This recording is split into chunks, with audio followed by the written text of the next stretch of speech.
वक़ाल तआला वलतुस्अलुन्न यौमइज़िन अनिन नईम। वक़ाल तआला इक़रा बिस्मि रब्बिकल्लज़ी खलक़ खलक़ल इंसान मिन अलक़ इक़रा वरब्बुकल अकरम अल्लज़ी अल्लम बिलक़लम अल्लमल इंसान मा लम यअलम। वक़ाल रसूलुल्लाहि सल्लल्लाहु अलैहि वसल्लम कुल्लुकुम राइन व कुल्लुकुम मस्ऊलुन अन रईयति औ कमा क़ाल अलैहि सलातु व तस्लीम। मैंने माना मेरी आवाज नहीं जाएगी,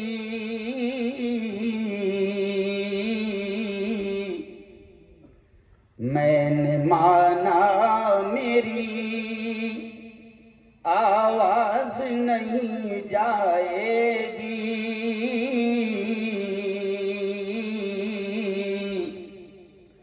दरो दीवार से टकरा के पलट आएगी।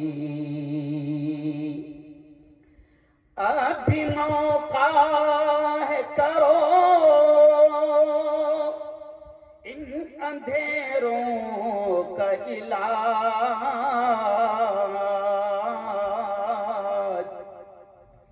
वरना ये नस्ल उजालों को तरस जाएगी, वरना ये नस्ल उजालों को तरस जाएगी।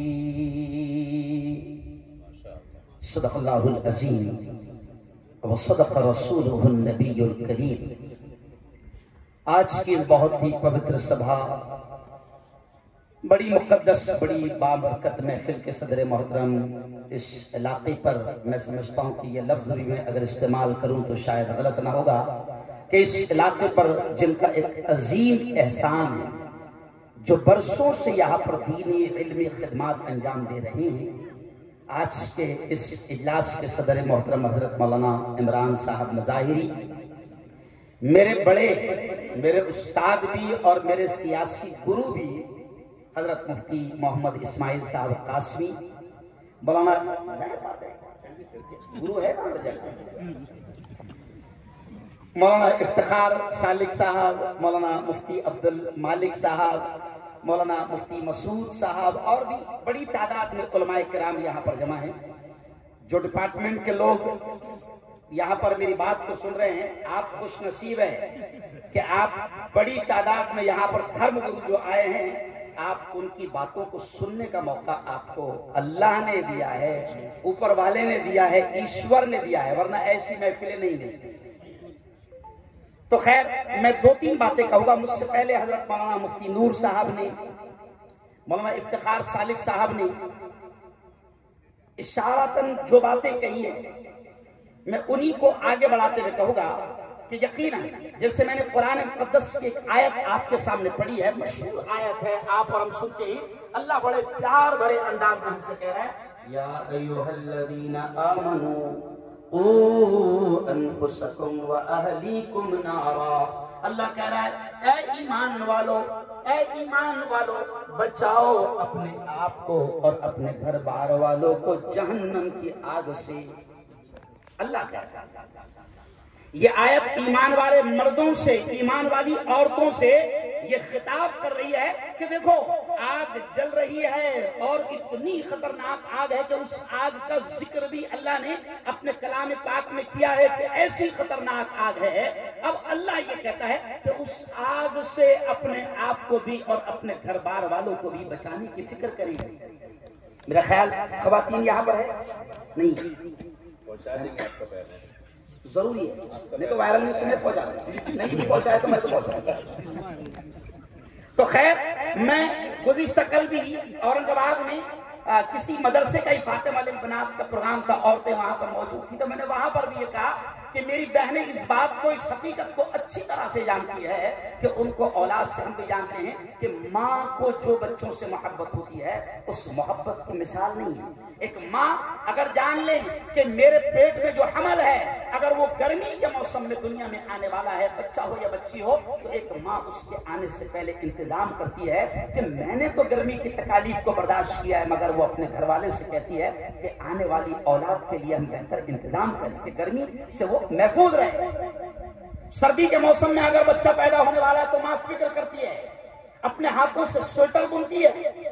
मैं औरतों से भी कहता हूं और आज मर्दों से भी कह रहा हूं कि अल्लाह ये कह रहा है कि जैसे दुनियावी तकालीफ से तुम अपनी औलाद को बचाने की फिक्र करते हैं, अल्लाह फिक्र दिला रहा है कि जहन्नम की आग से उनको बचाने की फिक्र करो। और साफ अंदाज में कह रहा हूं कि शैतानों ने इस तरह से माहौल बना दिया है, मैं शॉर्ट में बात करने वाला हूं, इसलिए डायरेक्ट 2020 खेल रहा हूं, यहां से आ जा रहा हूं मैं अपनी वाली, कि शैतानों ने इतना खतरनाक माहौल बनाया है। आज मेरे सियासी रहनुमा भी यहाँ पर मौजूद है, दीनी मिल्ली रहनुमा यहाँ पर मौजूद है, वो जानते हैं क्योंकि हम अदालतों में जा रहे हैं, हम सियासी हालात को अपनी आंखों से बहुत करीब पर देख रहे हैं। मैं आज से जानने वालों खुलकर ये कह रहा हूं कि शैतानों ने इतना खतरनाक माहौल बनाया है कि ये जुमला मुझे कहते हुए शर्म आती है कि आज हालात ऐसे आ गए हैं, हमें ये जुमला कहते हुए शर्म महसूस होती है कि कभी मुसलमानों ने ये सोचा नहीं होगा, कभी ईमान वालों ने ये सोचा नहीं होगा कि ईमान वालों के मुसलमानों के इतने बुरे दिन आएंगे कि मुसलमानों की बेटियां, ईमान वालों की बेटियां अदालतों में जाकर ये दरखास्त देगी, ये एप्लीकेशन देगी कि मैं अपनी मर्जी से ईमान और इस्लाम को छोड़ दूं। और हो रहा है ये चीज। कल भी बुरहानपुर में मैंने खुलकर ये बात की। अभी मैं आपके शहर में आ रहा था कि आपके ही इलाके में, आपके यहाँ आने से आधा घंटा पहले मुझे फोन आया कि मुफ्ती साहब एक 15 या 14 साल की ही बेटी होगी जो फुला इलाके से भागकर यहाँ पर आई, कुछ कीजिए। मैंने कहा मैं इसके साहब से बात करता हूँ, मैं कलेक्टर साहब से, मैं क्यों कर रहा हूँ, एहसास दिलाने की कोशिश कर रहा हूँ कि शैतानों ने पूरा नेटवर्क बिछा दिया है। और वो एक गेंडा है, गेंडा कोई चौहान नाम का, वो प्लान बताता है, वो मुसलमान बेटियों को खिताब करके कहता है कि मैं तुम्हें प्लान बताता हूं कि अगर तुमने इस्लाम को छोड़ दिया और हमारे बच्चों की, हमारे नौजवानों की जिंदगी का हिस्सा बन गई तो तुम्हें ये मुसीबतें जो इस्लाम ने तुम पर थोपी है उससे तुम बच जाओ। वो कह रहा है खुला। और ये भी एक अजीब चीज है कि हमारे मुल्क में ऐसे कमीनों पर कोई कार्रवाई भी नहीं होती, और कोई मुफ्ती शेर कह दे तो हंगामा नहीं समझा, कुछ देर की खामोशी है फिर शोर आएगा, मैं आ गया तो शोर आ गया ना, समझा। तो अब आप ये समझे कि ऐसे लोगों पर कार्रवाई भी नहीं हो रही तो चलो कोई बात नहीं। अगर वक्त की मक्कार हुकूमत, वक्त की गद्दार हुकूमत अगर मुसलमानों का खिलवाड़ करना चाहती है, उनके मजहबी जज्बात से खेलना चाहती है, अगर उनकी जिंदगियों से खेलना चाहती है, तो हम कहते कोई बात नहीं, हम अपने तौर पर इन हालात का मुकाबला करें। और इन हालात के मुकाबले की सूरत यही है कि हम अपनी बच्चियों की दीनी, ईमानी, इस्लामी तालीम और तरबियत का बेहतरीन इंतजाम करें। यही हमारे पास क्या हम इंतजाम करें, हम ऐसा माहौल बनाएं। अगर शैतान ने माहौल ऐसा बनाया, उल्टा बनाया, तो हम अपने एतबार से उनका मुकाबला करें। और खुदा का शुक्र है, हमें जो दीन दिया गया है, हमें जो कुरान दिया गया है, हमें जो रहबर दिए गए हैं, हमें जो कायद, हमें जो नेता दिए गए हैं, प्यारे आका मोहम्मद मुस्तफा, जोर से कह दो, सल्लल्लाहु अलैहि वसल्लम की शक्ल में उन्होंने हमें हालात से मुकाबला करने का तरीका सिखाया है। तो आज हम अमन अमान के साथ, जमहूरी तरीके से, सेकुलर तरीके से हमारे मुल्क में हमें अपने मदारिस, अपनी स्कूलें चलाने का पूरा मुकम्मल अधिकार है। तो क्यों ना हम अपनी बेटियों की दीनी इस्लामी तालीम का बेहतर इंतजाम हम करें। अभी रमजान आएगा, रमजान में मुसलमानों के करोड़ों रुपए, अरबों रुपए ज़कात के जाएंगे, निकलेंगे। क्यों ना हम बेहतर अंदाज में अपने कॉलेज बनाए, अपने स्कूल बनाए। अगर आपको ये लगता होगा कि मौलवी मुल्ला है तो सिर्फ मदरसे की बातें करेंगे, ऐसा नहीं है। मौलाना हम ये भी इनके दिमाग में डालें कि हम सिर्फ मदरसे की बात नहीं करते हैं, हम तो ये कहते हैं कि अपनी औलाद को बेहतरीन आला से आला तालीम दो, इस्लाम तुम्हें मना नहीं करता। मेरे कायद हजरत मौलाना अरशद बद्दी कहते हैं, एक जलसे में दिल्ली में वो कह रहे थे कि मुसलमानों बनाओ अपने बच्चों को बेहतरीन वकील बनाओ, क्योंकि आज सैकड़ों हजारों बेकसूर मुस्लिम नौजवान जेल के सलाखों में बंद पड़े हैं और आज उनका केस लड़ने के लिए हमारे पास अच्छे मुस्लिम वकील नहीं है। हम कहते हैं बनाओ वकील बनाओ, इंजीनियर बनाओ, लॉयर बनाओ, क्यों जज बनाओ, पुलिस वाला बनाओ, आईपीएस बनाओ, कलेक्टर बनाओ, कमिश्नर बनाओ, एसपी बनाओ, हम मना नहीं करते। लेकिन हम क्या कहते हैं कि अपनी औलाद को दीन, कुरान, इस्लाम की बेसिक एजुकेशन और बुनियादी तालीम इतनी दे दो कि कोई शैतान उनके ईमान पर डाका डालने में कामयाब। क्योंकि अभी मार्केट में फिर रहे शैतान, नहीं समझा? मार्केट में ऐसा ट्यूशन क्लासों के पास मंडलाते हैं, नहीं समझा? हाँ, जहां से स्कूलों के चौराहे और रास्ते हैं वहां मंडलाते हैं। क्यों? कोरोना वायरस से भी ज्यादा खतरनाक है।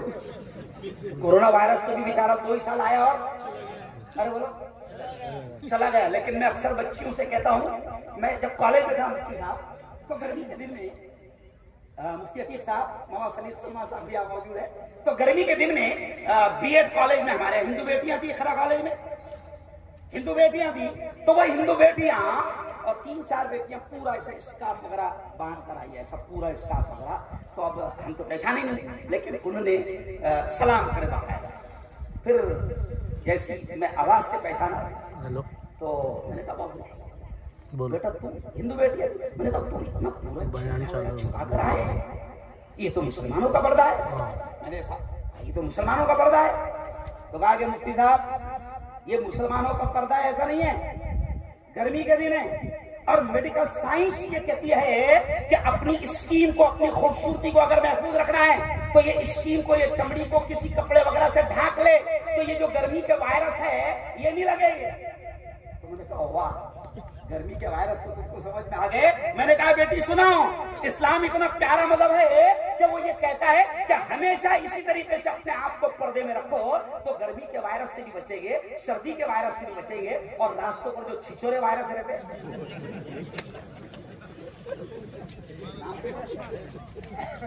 तो मेरे यारों चलो आओ, बस अपनी बात को समेटते हुए कहूंगा कि आपको और मुझे इंतजाम करना है अपनी बेटियों की हिफाजत का सामान। इसलिए मैंने शुरू में शेर क्या पढ़ा कि मैंने माना मेरी आवाज नहीं जाएगी दरो दीवार से, हालांकि यहाँ दर दीवार है ना, दरो दीवार से टकरा के पलट आएगी। अब भी मौका है, अंधेरों का करो कोई इलाज, वरना ये नस्ल उजालों को तरस जाएगी। तो हमको करना है। मैं जामियातुल बनात जो यहाँ पर खोला जा रहा है, मौलाना इमरान साहब आप एकदम खामोश मिजाज है, लेकिन इतना बड़ा हंगामा करेंगे पता नहीं। लेकिन मुझे यकीन है कि इंशाल्लाह इस शख्स का इखलास है, और इसके साथ में हमारे इरफान मियां भी है और भी बहुत सारे हैं। ये सब पूरा एकदम मजबूत ग्रुप है। जानवर वालों, मैं आपसे कह रहा हूँ कि आप मुकम्मल तरीके से साथ देना कहो इंशाल्लाह। अच्छा, कौन कौन साथ नहीं देना हाथ उठाओ। साथ देना, अच्छा कौन कौन साथ देगा, आप दोनों हाथ उठाओ। हम अपने मदरसे खुद खड़ा करेंगे कौन इंशाल्लाह। और फिर भी मेरे उस्ताद मोहतरम मौलाना खालिद गाजीपुरी नदवी साहब आए थे, मैंने उनके सामने ये कहा कि अल्हम्दुलिल्लाह मैं मुसलमानों आपसे कह रहा हूं कि ये मदरसे गवर्नमेंट की भीख और खैरात पर नहीं चलते, और हमारे अकाबिरीन ने ऐसा होने भी नहीं। इंदिरा के जमाने में जब हमारे बड़े मौजूद थे, उस वक्त भी इंदिरा के जमाने में यह कहा गया था कि हम मदारिस को मदद देना चाहते हैं। गवर्नमेंट ये कहती थी, हमारे बड़ों ने मदारिस के लिए गवर्नमेंट की भीख और खैरात नहीं ली, क्योंकि हमारे वो बुजुर्ग जो बड़ी दूर अंदेशी नजर रखते थे, वो जानते थे कि अगर गवर्नमेंट की भीख और खैरात मदरसों को ले लिया तो फिर आगे चलकर हम अपनी बुनियादी इस्लामी दीनी ईमानी तालीम भी नहीं दे पाएंगे। हमारे बुजुर्ग जानते थे, इसलिए उन्होंने भीख नहीं लिया। और अभी तो क्या हो गया, अभी तो खुद भिखारी हुकूमत है। ये क्या देंगे हम, क्या मुफ्ती साहब? अभी क्या हुआ, 3 दिन पहले पार्लियामेंट में क्या बहस हुई, सुन लो। 3 दिन पहले पार्लियामेंट की बहस में क्या आया कि पहले मदारिस को जो गवर्नमेंट, जैसे उत्तर प्रदेश में मदारिस वगैरह को, बिहार वगैरह में गवर्नमेंट बजट देती है। मुफ्ती मसूद साहब, ये 3 दिन पहले की रिपोर्ट ये है पार्लियामेंट की कि जो 200 करोड़ से 50 करोड़ पर आया बजट, और अब सुन लो 50 करोड़ तो छोड़ो, अब ये मक्कार, ये गद्दार हुकूमत मदारिस के लिए सिर्फ 2 करोड़ लग रही है। तो मैंने कहा 2 करोड़ भी इनके मुंह पर मारो और इनसे कह दो कि हमारे बाप दादा की औकाफ की जमीनें हमको दे दो, तुमको कितनी भीख होना तुमको मुसलमान देंगे, इतना है हमारे पास। तो मैं आपसे कहता हूं कि हमको गवर्नमेंट की भीख ना हमारे बुजुर्गों ने लिया ना आगे, अरे बोलो ना, आगे लेंगे। हम अपने मदरसे कायम भी करेंगे और अपनी बेटियों के ईमान और इस्लाम की हिफाजत का इंतजाम भी करेंगे। कौन इंशाअल्लाह मदारिस का ताउन करना करेंगे ना इंशाअल्लाह हर तरह से। इसलिए बस इसी आयत पर मैं अपनी बात को खत्म करूंगा। देखो अल्लाह के नबी ने भी फरमाया कुल्लुकुम राइन व कुल्लुकुम मस्ऊलुन अन रइयती, कि तुम में से हर शख्स जिम्मेदार है और कल उससे उसकी जिम्मेदारी के बारे में पूछा जाएगा। तो आप और हम सब जिम्मेदार हैं। आज इतनी बड़ी तादाद में, ये जुमला सुन ले कि इतनी बड़ी तादाद में उलमा आए हैं, मालेगांव से, जलगांव से, आसपास के तमाम इलाकों से, भुसावल से, रावे से, फैसपुर से, ये सारे उलमा पाचोरा से सब आए हैं। आपसे सिर्फ ये अपील कर रहे हैं कि यहाँ पर एक बुनियाद मदरसे की पढ़ने जा रही है। इस बुनियाद को अपनी आखिरत की कामयाबी और नजात का जरिया समझना, इसकी हिफाजत करना, इसका हर तरह से ताउन करना, इसकी हर तरह से मदद करना। वरना इस वक्त तो ये मक्कार हुकूमत, मदरसों पर बुलडोजर चलाने वाली ये कातिल हुकूमत है, हिटलर हुकूमत है, ये तानाशाह हुकूमत है। हम अपने मदारिस को कायम करेंगे, अपनी बेटियों की बेहतरीन तालीम का बोलो जोर से इंतजाम करेंगे। कॉलेज भी हम इस अच्छा बनाएं, स्कूलें भी हम अच्छी बनाएं। और फिर इसी बात पर अपनी बात को खत्म करूंगा कि अल्लाह का सबसे पहला हुक्म है, इससे पहले भी जामने में मैं आया था तो मैंने ये कहा था कि अल्लाह का सबसे पहला हुक्म है इक़रा, पढ़ शिखा। साहेब पवित्र कुरान में 6666 पंक्तियां है। आपकी मालूमात के लिए बता दूं कि 6666 ऑर्डर अल्लाह ने दिया। रोजे का भी है, नमाज का भी है, हज का भी है, ज़कात का भी है। लेकिन आप सुनकर ताज्जुब करेंगे कि पवित्र कुरान में रोजा, नमाज, हज, ज़कात का ऑर्डर हुक्म पहले नहीं आया। पहले पवित्र कुरान में आया इक़रा, शिखा, पढ़ो। यही मंत्र बाबा साहेब अम्बेडकर ने उठाया और अपनी कौम को दिया। तो आज उनकी कौम ने इस मंत्र को समझा कि तालीम, एजुकेशन, शिक्षा कितनी अहम है। आज उनकी बिरादरी, उनकी कौम आज हुकूमत के आला इदारों में आज वहां पर कुर्सियों पर विराजमान है। मैं मुसलमान से, अच्छा मुसलमान एक अजीब बात है, माशाअल्लाह हंसी भी आती, रोना भी आता। इतनी मोहब्बत करते कुरान से कि अगर कुरान का किसी ने मजाक उड़ाया, अरे बाप रोड पर आ जाएगा। कुरान का किसने मजाक उड़ाया तो जान देने को भी तैयार और जान लेने को भी तैयार, लेकिन मानने को तैयार, कुरान की मानने को तैयार। कुरान का मजाक उड़ाया तो बोलो जान ले लूंगा, समझा, भले जुम्मे को आता, समझा। अब कुरान से इतनी मोहब्बत अगर है तो कुरान का पहला ऑर्डर सीखने का था ना, सीखा, इक़रा, पढ़ो। मैं कभी जलगांव में हंसते हंसते कहता हूँ, आज करीम साहब नहीं आए तो मैं अक्सर कहता हूँ कि इक़रा लफ्ज है कुरान का पहला, इक़रा के माने पढ़ो। ऐसा नहीं बोले लेकिन इक़रामिक पढ़ो। इक़रा का मतलब कहीं भी पढ़, मगर जानने में कहीं भी पढ़, अरे बोलो पढ़। इसलिए मैं कहता हूँ कि तालीम इतनी जरूरी है, एजुकेशन। मैं तो ये कहता हूँ मुफ्ती साहब कि हमारी सारी, जब अल्लाह ने सबसे पहले उसका हुक्म दिया, इसका मतलब उसमें इतना पावर है कि अगर ये कौम इल्म की तरफ, एजुकेशन, शिक्षण की तरफ आएंगी तो ऑटोमेटिक सारे मसाइल हल होंगे। बावले चाले ऑटोमेटिक, अरे बोलो ना, ऑटोमेटिक पढ़ेंगे। तो अभी पढ़ रहे नहीं तो क्या करते, किसके भी गुस्से में दिलाया तो फौरन रोड पे आया, और रोड पे आने के बाद में फेंकते क्या, पत्थर, है ना, खाते क्या, गोला। तो मेरा एक मशहूर डायलॉग है, पूरे हिंदुस्तान में मशहूर होगा, मैं हर जगह जाकर बोल रहा जवानों से कि पत्थर फेंक कर गोला खाने के बावले चाले बंद करो। पत्थर बेहतर बोले खाने के। हालांकि मैं कितना खतरनाक जज्बाती 10 मिनट में कुछ भी करा सकता हूँ, लेकिन नहीं, क्योंकि मैं भी 40 के ऊपर चल गया ना, और लोग बोलते हैं कि 40 के बाद में अकल डाल। अब आ गई खुद बादशाह साहब है ना, तुम्हारे गांव में कितना अच्छा एकता का प्रोग्राम किया, जब भी बादशाह साहब ने कल आ गई। तो मेरे यारो, यकीनन आप उससे मोहब्बत करते, जवान फॉलो करते, मैं आपसे कह रहा हूं, तो अब ये बाउली हरकतें हमको नहीं करना है, तालीम की तरफ ध्यान देना है, एजुकेशन की तरफ ध्यान देना है। इसलिए इसी शेर पर अपनी बात खत्म करूंगा कि इल्म कितना पावरफुल होता है। किसी कवि ने बड़ा प्यारे अशार कहे हैं कि इल्म इल्म इल्म इंसान को इंसान बना देता है, इल्म बेमाया को सुल्तान बना देता है, इल्म इल्म इंसान की औकात बढ़ा देता है, इल्म बेमाया को सुल्तान बना देता है। इल्म सीखोगे तो तकदीर संवर जाएगी, जिंदगी वरना अंधेरों में गुजर जाएगी। इल्म जिसको नहीं मंजिल वो कहां पाता है, ठोकरे राह में खा खा के ही मर जाता है। भीमराव साहब अंबेडकर की एक बात आधे मिनट में कह दूं कि एक जमाना वो था मुफ्ती साहब, एक जमाना वो था कि आज भी है, ऐसे कमीने अभी भी है, ऐसा नहीं है। भीमराव अंबेडकर साहब के साथ में इतना नफरत की जाती थी कि अगर भीमराव अंबेडकर साहब किसी दालान पर कदम रखे तो वो दालान धोई जाती है, किसी प्लेट को, किसी गिलास को हाथ लगा ले, गिलास फेंक दिया जाता है। लेकिन वही भीमराव साहब अंबेडकर जब तालीम हासिल करते हैं और तालीम हासिल करने के लिए फॉरेन जाते हैं और संविधान और लॉ की तालीम हासिल करके मुल्क में आके जब संविधान लिखते हैं, तो 26 जनवरी को फिर नफरत करने वाले शैतानों को भी 26 जनवरी को भीमराव साहब अंबेडकर के लिखे संविधान को सलामी पेश करना पड़ता है। ये काय का पावर है?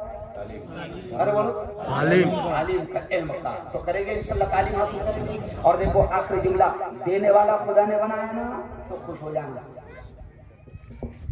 देने वाला खुदा ने बनाया तो खुश हो जाना कि मेरे मौला तूने देने वाला बनाया, वरना वो भिखारी बनाकर मस्जिद के दरवाजे पर कटोरा हाथ में थमाकर खड़ा था। तो देने वाला बनाया, खूब देना। अच्छा, ये मैं पहला मौलाना है जो मैं डायरेक्ट बोलता कि ताकत से ज्यादा नहीं देना, मैं खुद बोलता हूँ, क्योंकि कभी कभी क्या है कौन जोश में आ जाती है। वो अभी कुछ दिनों पहले ब्लड डोनेशन कैंप का मुफ्ती था, खून का कैंप, मैंने वहां जज्बात में खून देने की अहमियत बयान किया। एक दुबले आदमी ने 1 बोतल खून दिया, बाद में उसको 3 चढ़ाना पड़ता।